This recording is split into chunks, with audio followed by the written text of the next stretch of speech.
ریاست الاباما سے سینٹ کا انتخاب جیتنے والے ڈیموکریٹک امیدوار ڈگ جونز کے حامی خوشیاں منا رہے ہیں، جبکہ ان کے مخالف ریپبلکن امیدوار روئے مور نے ابھی تک شکست تسلیم نہیں کی۔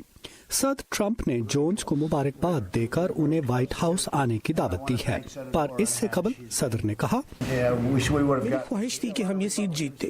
بہت سے ریپبلکن اس بارے میں ذرا مختلف سوچ رکھتے ہیں اور وہ اس نتیجے سے بہت خوش ہیں، مگر پارٹی کا لیڈر ہونے کے ناطے میں سمجھتا ہوں کہ ہمیں یہ سیٹ جیتنی چاہیے تھی۔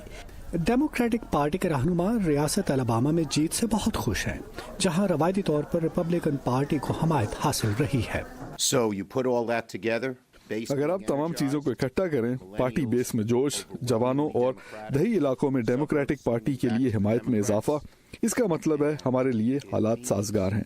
سیاسی مبصرین کہتے ہیں کہ الاباما میں ڈگ جونز کی جیت سے سیاسی ماحول میں ہلچل رہے گی، کیونکہ دونوں جماعتیں آئندہ برس کانگریس کے انتخابات پر نظریں جمائے ہوئے ہیں۔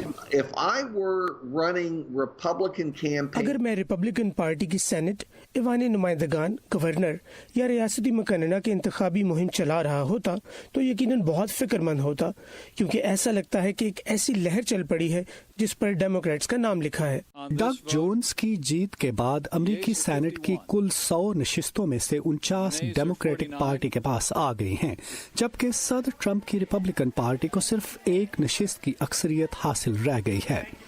مبصرین کا کہنا ہے کہ اس سے امریکی سینٹ میں ریپبلکنز کے لیے قانون سازی مزید مشکل ہو جائے گی۔